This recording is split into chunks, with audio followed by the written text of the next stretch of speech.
Цивил медија.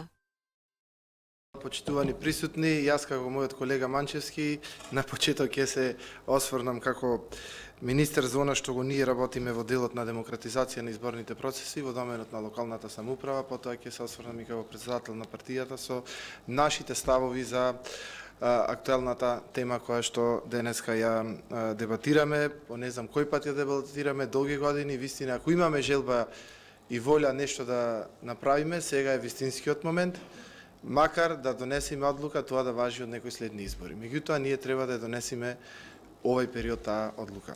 Во однос на Министерството и како партија се залагавме за отворени листи за избор на советници. Таа наша заложба влезе во предизборната програма на коалицијата и е дел од владината политика за да се отворат листите за избор на советници. Она што ние денеска го правиме откако станав министер, го започнаме процесот на децентрализација во 3 столба. Првиот столб е делегирање на нови институции и надлежности на локалната самоуправа, вториот столб е фискалната децентрализација, но третиот столб е измени во самото функционирање на локалната самоуправа. Во третиот столб една од предвидените активности која што би требало до нова година да имплементираме е да се донесат нови измени на законот за избор на советници, каде што советниците ќе се бираат со отворени листи. За ова значи има владин консензус, бидејќи е дел од владината програма. Лидерот на опозицијата во 2 негови јавни настапи кажа поддршка на идејата за отворени листи за избор на советници и албанските политички партии во неколку изјави нема ништо против да се отворат листите за советници. Бидејќи има консензус за ова прашање, јас очекувам оваа тема да ја затвориме до крајот на оваа година и да можат политичките партии практично за наредните избори, кои што се за 2 години од сега, да можат доследно да се подготват и секоја политичка партија. Ова беше и барање на ЗЕЛС, затоа што и градоначалниците сакаат да имаат квалитетни совети, а не во советот да бидат луѓе кои што по некоја партиска заслуга се внатре колку да земат некој месечен паушал, туку навистина му требаат луѓе, квалитетни луѓе кои што репрезентираат одредена целна група и на тој начин ќе се подигне квалитетот на општинските совети, а со тоа и работата на самата локална самоуправа. Мислам дека ова е еден наш придонес и имплементација на нашето предизборно ветување да ги отвориме листите и на овој локално ниво да ја демократизираме работата. Што се однесува сега за нашите заложби како политичка партија, ние како партија сме учествувале самостојно 98 избори во еден мешовит систем, мнозински пропорционален, во кој што сме добиле 2 пратеници од мнозинска листа и 2 пратеници од пропорционална листа. Сме учествувале 2011 година на изборите, чисто пропорционално, со 6 изборни единици, не сме добиле ниту еден пратеник, меѓутоа тоа не било некоја голема штета. Нашата сестринска партија од Германија, бидејќи е тука амбасадорот, се присетив, нашата сестринска партија FDP на претходните избори не доби ниту еден пратеник, меѓутоа тоа беше еден процес на размислување, на креирање на нови политики, да се процени што е проблемот што германските гласачи не ги гласаа. За на последните избори кои што се случија пред 2 години, чинам, FDP влезе во парламентот со 10% поддршка од граѓаните. Значи не е никогаш грешка ако вие не добиете воопшто ниту еден пратеник, тоа е потврдата дали вашата партија има основа, има идеологија и може да од таа кризна ситуација да излези посилна и на следни избори да добие пратеници. Доколку не добие тогаш ќе се постави прашањето дали воопшто треба да постои на политичката сцена. Треба да се тргнеме од политички партии кои што ни се декорација и кои што само креваат бројка на некоја голема коалиција. И затоа ние се залагаме да има една изборна единица и да има отворени листи и за избор на пратеници во парламентот. Практично демократизацијата на општеството треба да започне од демократизација на партиите. Така централизирани политичките партии, тоа начин на владење во политичката партија, потоа го рефлектираат и во самата држава и затоа ние колку и да се бориме за некои процеси да ги ослободиме, едноставно не можеме, затоа што таа матрица од политичката партија се пренесува подоцна и во владењето или управувањето со државата. Мислиме дека партизираното општество практично ќе почне да се демонтира со една изборна единица во ведувањето и со воведувањето на отворени листи. Во Хрватска за изборот на европратеници практично некој што бил последен на листата добил повеќе гласови од лидерот на партијата и кој што бил носител, и тоа е индикатор кого гласачите го преферираат да ја води таа партија или на кого гласачите му даваат поголема доверба во однос на конкретна партија. И не е лошо и треба да се примени и во нашиот политички систем. Би сакал да споделам некое размислување во однос на другите проблеми кои што не мачат како политички партии, особено помали политички партии, односно тоа е рамноправниот третман во предизборната кампања. Имаме ситуација кога политичкиот простор, медиумскиот простор практично е поделен помеѓу двете поголеми политички партии, многу мал процент од времето за рекламирање е оставен за сите останати, парламентарни, вонпарламентарни.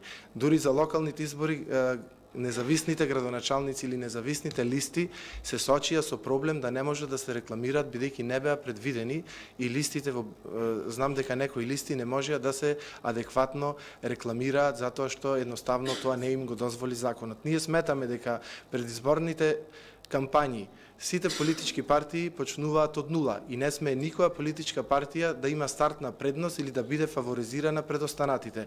Сите ние треба да имаме рамноправен третман во медиумското презентирање, исто време да имаме на располагање за да можат граѓаните сите наши политички ставови и идеи да ги соодветно запознаат, бидејќи ако ние немаме простор да се презентираме, кој очекуваме нас да не гласа во иднина.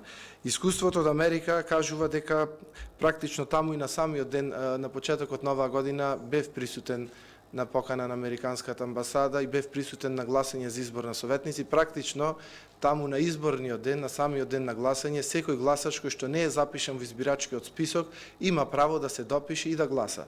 Кај нас се не дозволива, пример, председател на собрание немаше право да гласа чинам на референдум затоа што не е бил присутен во избирачкиот список. Во ова време на современи технологии да вие не можете со еден лаптоп представник на Државна изборна комисија да биде присутен на гласачкото место, доколку не сте во списокот, да ве провери дали сте можеби некаде на друго избирачко место. Ако не сте, да ве допиши во списокот, да ви даде потврда и вие во самиот момент да гласате на тоа гласачко место. Тоа е така во Америка и не гледам причина, толку е практично и едноставно решението, не гледам причина зошто тоа да не се примени и во нашата држава. Тие на самиот ден на гласање си лобираат и што е најинтересно што таму не треба ни лична карта, ни пасош за да можете да гласате. Значи, луѓето одат, гласаат од доверба, имаат доверба дека тој треба таму да гласа, си каже во име презиме, го гледаат во избирачкиот список и си гласа. Кај нас тоа да биде, не знам кој се и каде ќе гласа. Значи, треба да го зголемиме и степенот на свесност и на поштеност кога одиме да гласаме на самите избори. Проверката исто така со отисоци за мене е неприфатлива. Она што беше залагање што некаде се подзаборави е со електронски отисок од прстов, вие автоматски ќе знаете дали граѓанот воопшто го има како таков и ќе си гласа еднаш, не може повеќе пати, бидејќи ќе влези во системот. Малце го подзаборавивме сега од кога дојдовме на власт од 2016 година, а тоа беше наше залагање и сметам дека треба да ни биде приоритет. Тогаш немаше време, немаше техника, меѓутоа помина доволно време и тоа треба да го воведиме.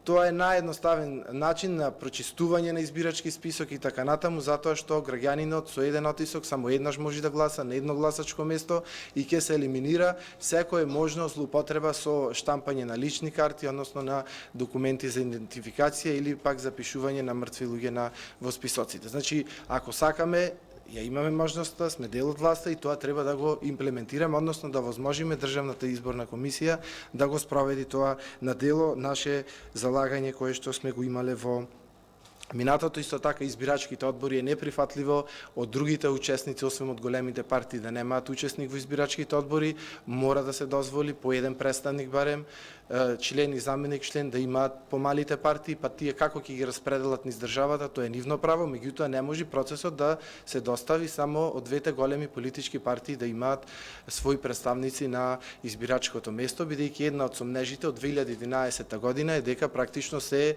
поништувале гласови кои што биле давани за помалите политички партии. Тоа е една од аргументациите кои што тогаш се каже за сите ние кои што учествувавме, а добивме мал број на гласови. Така да,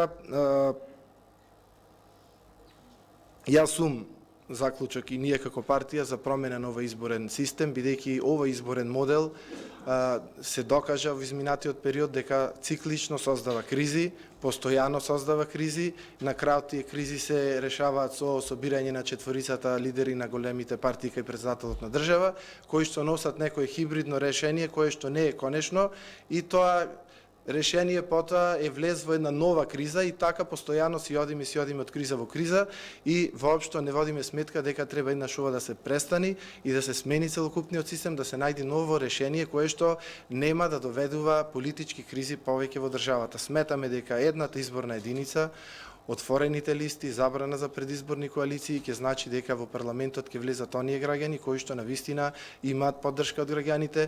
Не е точно дека на пример албанските политички партии би добиле помалку пратеници во парламентот со една изборна единица, затоа што тоа ќе зависи и да е така, тоа е значи рефлексија на она што е реална состојба во државата. И ние не можеме да правиме изборни единици, да правиме вештачки да зголемуваме број на пратеници, туку треба секој да си добие пратеници онолку колку што тежи во јавноста.